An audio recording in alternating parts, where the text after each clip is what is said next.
Io Sky, nova campeã feminina do mundo. Não, você não está ouvindo errado. Novamente a WWE prega uma peça na gente e num show de segunda-feira após Elimination Chamber, onde já teve tanta coisa para se falar, a WWE é pronta de novo. E mais, duas lutas por cinturão. CM Punk e Seth Rollins se pegando. Simplesmente foi um Monday Night Raw daqueles que você não podia perder. Então, se você ainda não viu esse show, corre lá no Netflix, assiste e volta, porque agora nós vamos falar de WWE Monday Night Raw do dia 3 de março de 2025. Ai, não deixa de fazer aquelas coisinhas que ajudam a gente. Se inscreve no canal, ativa o sininho e assiste o vídeo até o final, porque isso é que vai ajudar a gente a crescer, beleza? Fala galera, tudo beleza? Meu nome é André, eu sou fã de luta livre há mais de 30 anos. E a WWE não deixa de me surpreender. Eu sinceramente achei que o show dessa segunda-feira, pós Elimination Chamber, a gente não ia ter tanta coisa para comentar, a não ser a maior reviravolta, talvez, da história da WWE, o heel turn do John Cena, o John Cena virando vilão, é o assunto que é mais comentado nas mídias. Eu tive que fazer um vídeo às pressas no sábado, até falei besteira, falei o final errado da Elimination Chamber, de tão cansado, mas com tanta ansiedade que eu tinha para falar do que aconteceu. E aí a gente chega na segunda-feira e eu achei que o assunto da noite de segunda-feira ia ser a vitória do John Cena, e a WWE resolve aprontar com a gente. Bom, vamos comentar sobre esse show. Foi um show simplesmente espetacular, de cabo a rabo. Hoje a WWE marcou 3 lutas de cinturão, então 3 disputas de cinturão no Monday Night Raw. E isso não é show do Madison Square Garden. Geralmente a WWE gosta de fazer shows bons, grandes, no Madison Square Garden, e o show, na verdade, vai ser semana que vem. A gente vai falar um pouquinho sobre ele, mas hoje o show já começou explosivo, porque já começou com o CM Punk entrando no ringue, o cara tá pistolaço, ele já entrou no ringue, pegou o microfone, tirou o símbolo da WWE do microfone em um dado momento, simplesmente sentou na mesa dos narradores e resolveu começar a esculhambar todo mundo. Começou falando pra caramba do The Rock, falando que o The Rock era um camarada que não sabe com quem ele está lidando quando ele está falando com o CM Punk. Depois ele chega e fala do John Cena e simplesmente fala que o que o John Cena fez na Elimination Chamber, o CM Punk já sabia desde sempre. Só para lembrar um pouco da história, o John Cena, ele desde 2005, ele sempre foi a cara da companhia, sempre foi a face da companhia da WWE. E o CM Punk, ele pegou ali um período como campeão da WWE ali em 2012, 2013, em que o John Cena ele estava no topo. E provavelmente houve uma certa influência nos bastidores do John Cena para que o CM Punk não lutasse com o John Cena no WrestleMania 29, mas sim que fosse uma reedição da luta do John Cena com The Rock, que havia acontecido um ano antes no WrestleMania 28. Então, assim, o CM Punk ele tem todos os motivos para achar que o John Cena manipulou as coisas no backstage na vida real, tá? E eles provavelmente vão trazer um pouco dessa frustração do CM Punk para a história. Basicamente, o que o CM Punk fala é, ó, tudo aquilo, todo aquele cartaz, aquele verniz que você tinha e que você jogou fora agora quando você se vendeu do The Rock, essa personalidade, esse lado da sua personalidade, eu já sabia que você tinha. Então, quer dizer, é uma história assim entre CM Punk e John Cena que ainda vai dar o que falar. O CM Punk ele vai utilizar fatos da vida real para trazer para a história e vai ter muita coisa interessante ainda aí. E logo depois o CM Punk, claro, vai falar do Seth Rollins, que foi o causador da eliminação dele na Elimination Chamber. Se você não viu ainda o review da Elimination Chamber, clica aqui, tá? Só tem um errinho no final da Elimination Chamber, porque na verdade a sequência final foi, e aí eu contei certo, o CM Punk ele estava prestes a derrotar o John Cena depois de uma troca de finalizadores, mas o Seth Rollins ele vai dar um stomp no CM Punk, o CM Punk bate com a cara no chão, o Seth Rollins sai do ringue, e aí no vídeo eu falei que o John Cena tinha dado um attitude adjustment, ele não faz isso. Na verdade, ele puxa o CM Punk para o meio do ringue, aplica o STF, que é o finalizador de submissão dele, e o CM Punk não desiste, ele simplesmente apaga e o juiz encerra a luta. Foi ali que o John Cena acabou vencendo a luta. Mas o fato é que o CM Punk, então, ele chama o Seth Rollins, basicamente ele fala o seguinte, olha, Becky Lynch, que é a esposa do Seth Rollins, é melhor você vir aqui e pegar o Seth Rollins aqui, porque se você não pegar ele, eu vou devolver ele com uma cadeira de rodas. Basicamente falando que ele ia caçar e ia encontrar o Seth Rollins. E aí, irmão, toca a música do Seth Rollins, o Seth Rollins entra, o CM Punk ele sai da mesa, ele não quer nem saber, ele não espera, sai pra cima do Seth Rollins, cara, começa uma briga entre os dois. Cara, uma coisa de louco, que há muito tempo a gente não vê na WWE. Geralmente quando tem essa briga entre dois lutadores é uma coisa rápida e tal. Cara, essa briga entre os dois durou mais de 10 minutos, atravessou intervalo, foi uma coisa de doido. Depois eles continuaram no backstage, depois de eles resolverem a coisa no ringue, que veio um monte de gente dos bastidores para separar os dois. Eu até me surpreendi que eles não fizeram algo que eles já fizeram no passado, de trazer membros do roster, lutadores, para separar. Isso já aconteceu no passado, e eu imaginei que eles fossem fazer de novo agora, do jeito que estava a situação, mas não. Eles tiveram com seguranças e agentes, que são ex-lutadores e tal. Depois, no backstage, eles voltaram a se pegar, né? Voltaram a se pegar, tal. Assim, nossa, mas se acabando um com o outro.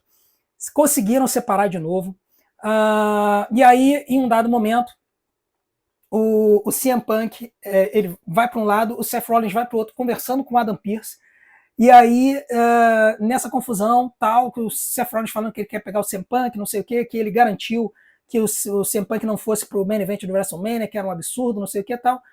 E aí o Adam Pearce ele faz um agendamento para uma luta para o show do Madison Square Garden, que é na semana que vem. E como eu disse, como é a casa da WWE, desde a época dos territórios, o Madison Square Garden sempre foi o território preferido, principal da WWE, eles sempre fazem shows muito bons no Madison Square Garden, mesmo não sendo especiais. Então, o Adam Pearce ele chega e ele fala, beleza, vocês querem se pegar? Show de bola. CM Punk, Seth Rollins, semana que vem, Madison Square Garden, numa luta de jaula. É isso aí, gente. Vamos ter uma luta de jaula, uma coisa que a gente já não tem há algum tempo na WWE. Antigamente era mais comum, ultimamente eles estão guardando para ocasiões especiais. CM Punk e Seth Rollins dentro de uma jaula. Só que aí o Adam Pearce ele chega e fala um negócio meio contraditório. Ele fala, vocês dois não vão poder fugir um do outro. Sendo que uma das estipulações da luta é que você pode vencer a luta fugindo da jaula. Isso é uma história que eu vou contar num outro vídeo separado, falando especificamente sobre lutas com estipulações diferenciadas e como que o Vince McMahon estragou a estipulação dessa luta. A gente deixa isso para um outro vídeo. Mas o fato é que semana que vem, CM Punk e Seth Rollins dentro de uma jaula, Madison Square Garden, só isso já vai fazer com que o show seja imperdível. E a gente está de volta aqui em casa, está de volta no cenário, estamos com a estrutura.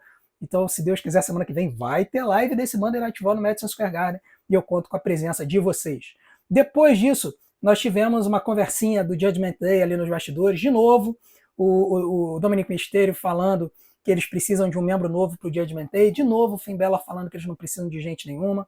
A Liv Morgan e a Raquel Rodrigues falando que elas foram campeãs, se tornaram campeãs na semana passada, sem precisar da ajuda do Finn Balor, que ficou lá no canto.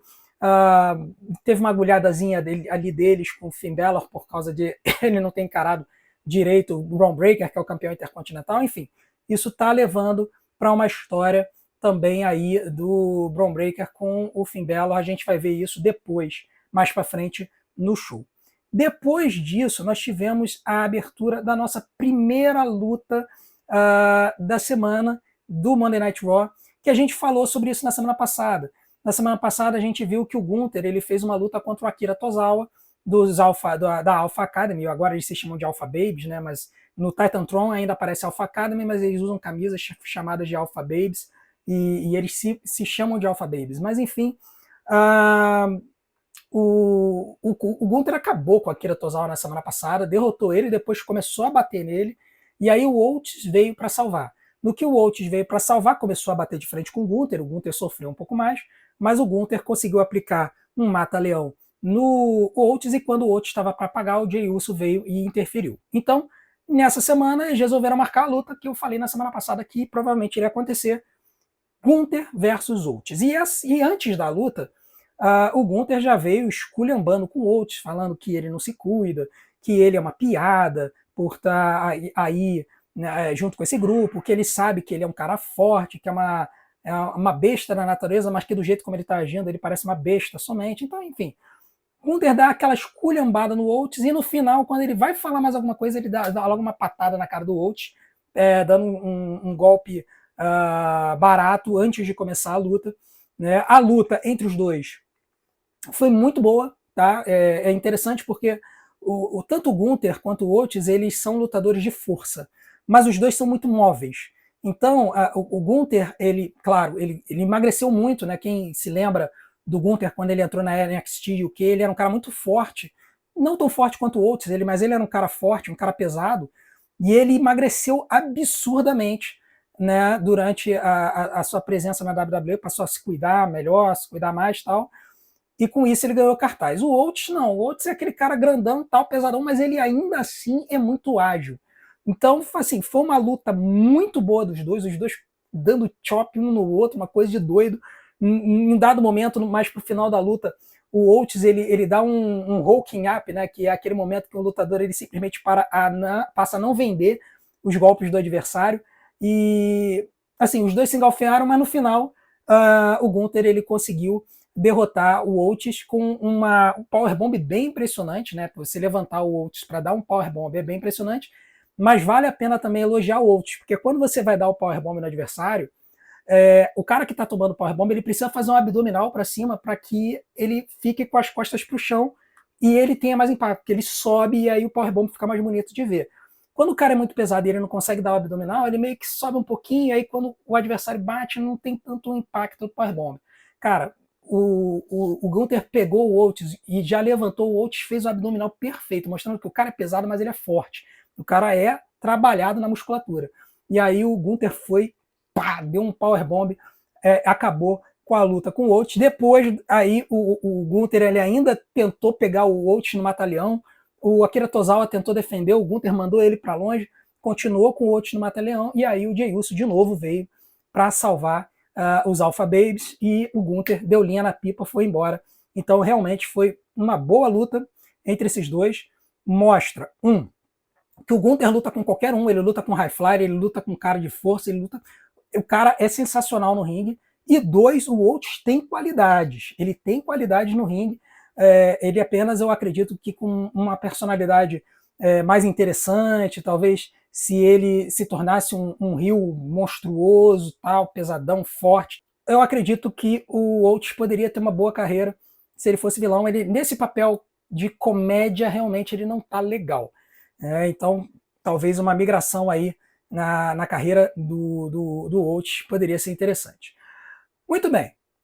Depois disso, nós nos encaminhamos para a primeira luta por título na noite de hoje, que foi uma luta pelo Campeonato Intercontinental Feminino entre a Lyra Valkyria e a Ivy Nile. Antes dessa luta, teve uma conversinha da Cathy Kelly com o AJ Styles, né, onde ela pergunta a opinião dele sobre a virada do John Cena. Antes de que ele fale qualquer coisa, apenas ele falou: eu não esperava isso do John Cena, tal, não sei o quê. Já vem Carol Cross dando um abraço por trás, falando que, assim, falando que o AJ Styles devia entender o que o John Cena fez, lembrando que o AJ Styles já foi vilão no passado e tal.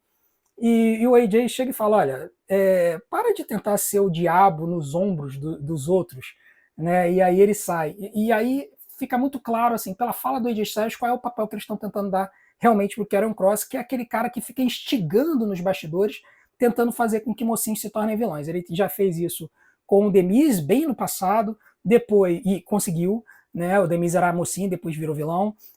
Ele está tentando fazer isso com o Sami Zayn e agora está tentando fazer com o AJ Styles. Então o papel do Karrion Kross claramente vai ser esse, de instigador, para poder fazer os mocinhos se tornarem vilões. Logo depois tivemos a luta da Lyra Valkyria com a Ivy Nile, foi uma luta bem interessante. São dois estilos diferentes. A Lyra Valkyria é uma lutadora high flyer e técnica, enquanto que a Ivy Nile é uma lutadora de força, mesmo sendo baixa. Ela é uma lutadora baixa, mesmo para os padrões da luta feminina, mas ela é muito forte, ela parece um pitbull de tão forte que é. Então, em vários momentos na luta, a Lyra Valkyria ela tentou, por exemplo, pular para cima da Ivy, e a Ivy segurou, então, dando o splash da Lyra, a Ivy girou e conseguiu levantar a Lyra para poder bater nela. Então, foram ali duas diferenças de estilos, mas no final a Lyra conseguiu aplicar o seu finalizador, ela conseguiu utilizar o Nightwing e conseguiu derrotar a Ivy Nile, e eu acredito que com isso ela deve encerrar essa disputa com a Ivy Nile. Né? Essa historinha com a Ivy, claramente, foi uma história para elevar a Lyra Valkyria, e eu acredito que a história entre as duas talvez se encerre agora, apesar de que no backstage a Dakota Kai, numa entrevista, falou que novamente iria tentar vir para enfrentar a Lyra Valkyria, apesar da Dakota já ter perdido 2 vezes para a Lyra. Eu acredito que essa divisão intercontinental do Monday Night Raw feminino está precisando de mais mulheres, está precisando de mais lutadoras para poder dar uma preenchida nessa divisão, porque nesse momento está só a Lyra, a Ivy e a Dakota Kai, então está precisando de mais gente. E depois, numa entrevista com a Cat Kelly, não só a Dakota Kai fala que ela deseja enfrentar de novo a Lyra Valkyria pelo título intercontinental, mas ela fala que ela vai estar torcendo pela Io Sky no final do show. Por quê? Porque uma das lutas pelo título dessa noite é Io Sky versus Rhea Ripley pelo título mundial feminino. Se você viu a Elimination Chamber, você sabe disso. A Elimination Chamber feminina foi vencida pela Bianca Belair,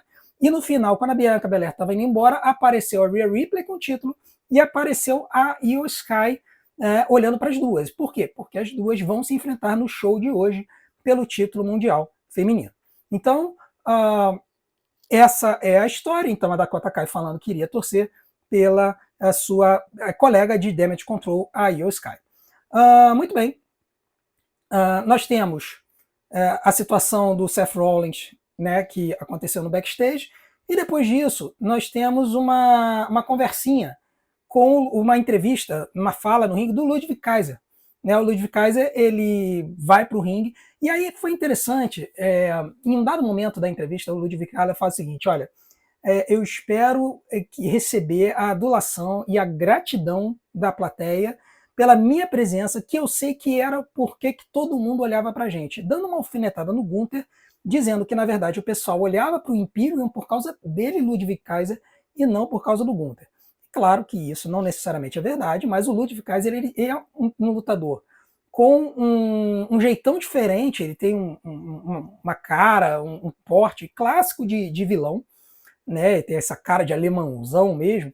Então, os americanos, eles, por conta da Segunda Guerra Mundial, sempre que tem um estrangeiro que foi envolvido nas disputas na Segunda Guerra Mundial, eles simplesmente vão vaiar o cara, não importa o quão bom ele seja. Então é o caso do Ludwig Kaiser, né? Ele fala que ele vai ser um campeão, futuro campeão mundial, quer o público goste ou não, tem minhas dúvidas sobre isso, mas o fato é que enquanto está rolando essa fala toda, o Penta vem para o ringue, né? E aí eles começam a se engalfinhar, e no final das contas o Penta consegue jogar o Ludwig Kaiser para fora, depois ele manda um splash, enfim. O Penta ele consegue tirar o Ludwig Kaiser do ringue e fica celebrando no ringue. Eu acredito que essa história entre os dois vai continuar e vamos ter uma luta futura entre os dois. Depois disso, nós temos uma entrevista um pouco curiosa nos bastidores da Cat Kelly com a Bianca Belair. E nessa entrevista, a Cat Kelly pergunta logo de cara o que ela acha do fato da Jade Cargill ter atacado a Naomi. E aí a Bianca, ela desconversa. Ela fala que ela, em respeito às duas, ela não quer falar sobre o assunto antes de conversar com elas. Então, aqui é interessante a gente perceber o seguinte, que a Bianca, ela está agindo muito estranho. Tá? Assim, ela poderia imediatamente ter chegado e ter falado, olha, a Naomi não fez isso, a Jade Cargill está errada, não sei o quê. Ela desconversa. Além disso, algumas pessoas perceberam um pequeno detalhe na Elimination Chamber que eu acho que é interessante vocês verem. Se vocês quiserem voltar na Elimination Chamber e assistir, depois vocês voltem e vejam. No momento em que a Jade Cargill ataca a Naomi, assim, no momento em que a Jade Cargill está entrando no ringue, a Bianca Belair, ela tira o casaco dela. Tá? Isso pode ser uma leitura, pode ser uma coincidência, pode ser uma leitura muito forte das pessoas, mas poderia denotar o fato de que a Bianca instintivamente assumiu a culpa e estava se preparando para se defender do ataque da Jade. Tá? Então, assim, a teoria de que, na verdade, não foi a Naomi que atacou a Jade Cargill, mas sim foi a Bianca Belair, pode começar a tomar corpo. E isso é interessante pelo fato de que a Bianca Belair ela vai ter uma atitude meio estranha posteriormente no main event de hoje, que a gente vai comentar rapidinho daqui a pouco. Enfim, depois dessa entrevista da Cat Kelly, nós temos a luta entre os irmãos Creed, né, o Julius e o Brutus, contra o War Raiders. Mas antes dessa luta, ou entre a entrada deles no ringue e essa luta, tem uma vinheta interessantíssima, filmada em estilo cinematográfico, do Chad Gable indo até o México para poder saber como derrotar os luteadores. Ele tem essa história de que ele não consegue derrotar os luteadores, que são os lutadores que são oriundos da luta livre do México. E aí o Chad ele encontra um cara, um velhinho, assim, num beco, que ele está procurando, ele tem um nome no papel, e ele está procurando esse velhinho, e aí quando ele chega no beco, o velhinho chega e fala só, para você derrotar o luteador, você precisa aprender sobre a luta livre. Meio que dando a entender que ele precisa se tornar um luteador. E aí ele apresenta uma caixa para o Chad Gable. O Chad Gable ele começa a dar notas de $100 para poder pegar o que está na caixa, para pegar a caixa. Acho que ele dá $500, 5 notas de 100, pelo menos é pelo que o Pat McAfee falou nos comentários, foram $500. E aí o Chad Gable pega essa caixa e quando ele abre, meio que toma um susto. Não aparece o que está na caixa, mas está muito na cara que o que está na caixa é uma máscara de luteador. Não sabemos que tipo de máscara, não sabemos que tipo de luteador. Não sei se ele de repente vai usar a máscara do The Patriot, que era um lutador patriota lá de 1997, né, um personagem feito pelo Del Wilkes, e que entrava com a música do Kurt Angle, né, que é uma música muito parecida com a música do American Made. Eles fizeram meio que um remix da música do Kurt Angle e fizeram a música do American Made. Então, há essa possibilidade do Chad Gable vir, de repente, com a música do Patriot, que seria a música do Kurt Angle, ou ele vir como um outro luteador realmente, mexicano, enfim, abandonar um pouco a imagem e a figura do cara americano. A gente ainda tem que ver isso, essa história está muito no comecinho, mas parece que vai ser uma história muito interessante. Depois disso, nós temos a nossa terceira luta da noite, como eu disse, os irmãos Creed contra os War Raiders. E, gente, essa luta, ela foi, assim, o testamento do que eu vivo falando aqui, que muitas vezes eles diminuem a quantidade de movimentos que uma dupla pode executar para que eles não sejam aplaudidos. Né? Se uma dupla for um vilão, eles limitam o moveset desses lutadores para que eles não recebam a adulação do público com movimentos de grande amplitude que eles venham a ter na luta. E essa luta, eles mudaram isso um pouquinho, permitindo aos irmãos Creed fazerem movimentos que normalmente eles não fazem. Eu acho que eles faziam na época do NXT, mas quando eles subiram para o main roster, eu não tinha visto ainda eles fazendo esses movimentos. Pode ser que eu não tenha visto tantos shows assim no ano passado que eles participaram para poder ver, mas eu não me lembrava deles fazendo o que eles fizeram. Gente, durante a luta, o Brutus, ele mandou um 450 splash, quer dizer, um splash de 450. Tudo bem que ele faltou um pouquinho, ele caiu meio que em pé e depois bateu no adversário, mas ainda assim foi um movimento que impressionou, porque pouca gente na WWE hoje consegue dar um 450 splash, e o Brutus é um cara grande, né? Então surpreendeu ele conseguir fazer esse movimento. Só que depois, cara, o Julius Creed ele chegou e mandou um Shooting Star Press, que é um movimento que hoje em dia está quase que banido da WWE. Assim, pouca gente usa, muito por conta do medo da pessoa errar e cair de cabeça no chão, como aconteceu com o Brock Lesnar no main event do WrestleMania 19, que o cara praticamente morreu, quase morreu, né? Porque no finalzinho da luta com o Kurt Angle, o Brock Lesnar resolveu mandar um Shooting Star Press, que era um movimento que ele estava acostumado a fazer na OVW, mas que no main roster da WWE ele nunca havia utilizado, e aí ele mandou um Shooting Star Press e ele acabou errando e bateu de cabeça no chão. Então, assim, depois disso, poucos lutadores utilizaram o Shooting Star Press. A WWE não gosta muito que esse movimento seja utilizado por causa do risco, e o Julius Creed mandou um Shooting Star Press perfeito, assim, lindo. Então, assim, a gente vê isso, a gente percebe, cara, esses dois, eles têm um moveset para ser campeões, cara, para serem grandes lutadores. E a WWE fica segurando muito eles. Eu acredito que esses dois, o Julius e o Brutus, eles teriam um bom futuro pela frente, como duplas, e o Julius em especial, eu acho que teria tudo para ser um ótimo lutador de simples, mais do que o Brutus. Só que eles estão meio que sendo segurados pela história, pelo personagem, e eu acho que isso está atrapalhando um pouco eles. Enfim, no final das contas, mesmo com o Julius e o Brutus dando todos esses golpes, o War Raiders eles conseguiram se recuperar e eles aplicaram o War Machine no final da luta, que é um movimento lindo em que o Eric segura o adversário. E o Ivar ele pula nas cordas, faz um springboard e dá um clothesline no adversário num movimento semelhante ao Heart Attack, que era o finalizador da Hart Foundation, feito pelo Bret Hart e o Jim The Anvil Neidhart. Então, assim, foi uma bela luta, foi uma luta que o público vibrou, falou this is awesome. Na verdade, o público hoje estava assim em fogo, assim, o público estava vibrando com tudo e realmente foi um show legal e foi uma luta muito interessante e que teve um resultado esperado, mas que é uma pena, porque eu acho que os Creed Brothers mereciam a chance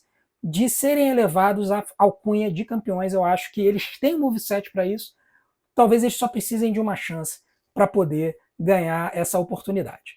Enfim, depois disso, nós temos uma palhinha da LWO, continuando com a história deles contra o New Day, e aí aparece o Dragon Lee e o Rey Mysterio falando New Day Sucks, New Day Sucks. Sinceramente, essa vinheta não me atraiu muito, sinceramente, e essa história da New Day com a LWO, para mim, assim, acho que já deu, assim, eu acho que não tá elevando ninguém, não tá prestando para ninguém. No New Day, eu acho que essa persona deles de vilão é boa, mas já tá começando a cansar. E eu acho que para eles poderem manter essa pegada, eles tinham que estar na figura do título, eles tinham que estar brigando pelo título. Eu entendo o War Raiders são uma dupla extremamente dominante, extremamente forte, mas eu acho que o New Day deveria estar nessa parada também. Então, essa história da New Day com a LWO, para mim, já deu. E depois disso, nós tivemos a Rhea Ripley e a Io Sky mostrando nos bastidores, elas se preparando para a luta delas. E teve um segmento em que, no intervalo, o Bron Breakker estava dando uma entrevista para Jack Redman. E aí, durante a entrevista, o Finn Balor vem. E aí, sai do intervalo, né, porque essas entrevistas lá na galera costumam acontecer no intervalo do Monday Night Raw. Não passa na transmissão nos Estados Unidos porque eles metem comercial ali e tudo mais. Aqui no Brasil, como eles não podem transmitir esses comerciais, são comerciais específicos lá dos Estados Unidos, a gente vê o segmento todo. Então o Bron Breakker estava ali naquela entrevista, assim, novamente, a persona do Bron Breakker é esquisita. Por exemplo, eu já falei para vocês que em shows anteriores ele agia como um vilão, por exemplo, quando ele ia atacar o AJ Styles e tudo mais. E hoje na entrevista ele estava atuando como mocinho, chamando a galera, perguntando onde estavam os cachorros, e chamando todo mundo latindo e tudo mais. E depois, quando veio o Finn Balor, o Bron Breakker bateu de frente. Então, assim, essa persona do Bron Breakker, eles precisam definir o que eles querem com ele para que a gente possa saber se a gente deve torcer pelo Bron Breakker ou se a gente deve vaiar o Bron Breakker. Porque, assim, parece que a cada dia eles botam uma pessoa para frente dele, para cima dele, vai o que colar, entendeu? Então, se bota um mocinho contra ele, ele age como vilão. Se bota um vilão contra ele, ele age como mocinho. A WWE ela precisa se decidir antes de eles acabarem perdendo completamente a persona do Bron, que eu acho que já está acontecendo, porque quando o Bron pediu para a galera latir, não foi tanta gente assim que latiu. Então, eu acho que a reação do público a ele já está caindo um pouco. Mas enfim, ele se meteu ali no entreveiro com o Finn Balor, o Dominic Mysterio também veio e tal. No final das contas, o Finn Balor e o Dominic Mysterio fugiram, enquanto que o Bron Breakker acertou um spear no Carlito, que estava ali perto do ringue. Então, assim, essa história aí do Bron Breakker contra a Judgment Day, eu acho que ainda vai rolar. Talvez role ali uma fricção entre o Finn Balor e o Dominic Mysterio para saber quem vai enfrentar o Bron Breakker, e talvez role uma invejinha de um com o outro caso o lutador errado vença. Por exemplo, digamos que tem uma luta de ameaça tripla entre o Bron Breakker, o Finn Balor e o Dominic. E digamos que o Dominic vença. E aí o Finn Balor pode se sentir invejoso e atacar o Dominic, fazendo com que o Dominic se torne um mocinho. Pode acontecer no futuro. Esse cenário do Finn Balor invejoso já aconteceu, por exemplo, quando o Damian Priest se tornou campeão e o Finn Balor em um dado momento atacou o Damian Priest. Tá? Então, É uma história aí que corre já de um longo tempo do Finn Balor invejar outros lutadores que têm mais sucesso do que ele. E isso explicaria todas aquelas tentativas de cash-in do Damian Priest quando ele foi o senhor Money in the Bank, que o Finn Balor errava. Ele simplesmente jogava a mala de qualquer jeito tal, e impedia que o Damian Priest fizesse o cash-in corretamente. Então, isso explicaria um pouco a coisa. Tá? Mas, enfim, essa história aí do Bron Breakker com a Judgment Day ainda vai rolar. Depois ainda tem uma entrevistazinha da Cat Kelly com o Jey Uso nos bastidores, tal, nada demais. E por fim, nós tivemos o main event. O main event da Io Sky contra a Rhea Ripley. E a luta, ela foi uma luta basicamente, como parece que, assim, ela teve meio que duas metades. A Rhea, ela começou sofrendo um pouquinho com a Io Sky, mas depois ela equilibra a luta. E a luta ela vai transcorrer normalmente. Em um dado ponto da luta, a Io Sky ela aplica 3 golpes em homenagem às 3 lutadoras da Damage Control. Ela aplica um drive-by da Dakota Kai, ela aplica um elbow drop da Kairi Sane, que também a Bayley utilizava. Então ela faz essa homenagem às lutadoras. A luta, ela depois, mais pro final, ela começa a se tornar laica. Tem um momento que a Rhea Ripley, ela dá um golpe do alto da corda que eles chamam de um angle slam, mas eu não vi como um angle slam, na verdade eu vi mais como um belly to back superplex, que ela pegou a Io Sky, ela estava de costas pro ringue, a Rhea pega ela e joga ela de costas no ringue, do alto da terceira corda. Assim, eles chamaram de angle slam, mas eu chamo mais de um superplex e belly to back, mas enfim, isso é bobagem. A luta vai se encaminhando para o final, e aí, em um dado momento, mais perto do final, é que acontece a suspeita, porque a Bianca Belair está na beira do ringue esse tempo todo, olhando a luta. E aí, em um dado momento, a Rhea e a Io, elas se acertam do lado de fora do ringue, e as duas caem. E a Rhea, ela entra de volta no ringue e o árbitro começa a contar a Io Sky. Começa a contagem do count-out. E aí, quando isso acontece, e ele começa 1, 2, 3, a Io caída, a Bianca Belair começa a bater no chão e começa a torcer para que a Io se levante. Quando isso acontece, a Io ela consegue voltar para o ringue. E por que isso é importante? Porque se a Rhea tivesse vencido por count-out, ela se manteria como campeã e enfrentaria Bianca Belair no WrestleMania. O fato da Bianca Belair estar torcendo pela Io no meio da luta chama atenção, né? Por que ela estaria tentando fazer a Io acordar para voltar para o ringue? E isso irrita a Rhea Ripley, porque ela fala, pô, mas peraí, por que você está se metendo na minha luta e está fazendo com que a minha adversária acorde? Quando a Io consegue voltar, a Rhea se irrita, ela sai do ringue, ela começa a bater boca com a Bianca, ela chega a se empurrar, e aí nesse momento eu pensei assim, pô, mas peraí, por que ela não foi desclassificada? Porque a Bianca, literalmente, ela entrou em contato físico com a Rhea Ripley. Então, numa luta normal, era para a Rhea Ripley ter sido vencedora por desclassificação, pelo fato de uma agente externa ter atacado ela. Isso na cara das juízes. A juíza estava olhando para a cena e para a confusão. Mas é aquele negócio que a gente já falou em vídeos antigos sobre a história da WWE, como funciona uma luta da WWE. Nesse vídeo eu falei, gente, depende do roteiro. Numa luta normal, o juiz teria desclassificado a Io, dado a vitória para a Rhea, porque a Bianca Belair atacou a Rhea, deu um empurrão nela. Mas o script aqui pedia para que simplesmente esse fato fosse ignorado. Então, o que acontece, no final das contas, é que tem esse empurra, a Rhea volta para o ringue, ela pega a Io Sky, que está no alto do ringue, e se prepara para fazer um super Riptide, dá um Riptide na Io Sky do alto da terceira corda. E quando ela se prepara para isso, ela pausa, olha para a Bianca e fala, olha, a Io vai sofrer esse dano por sua causa.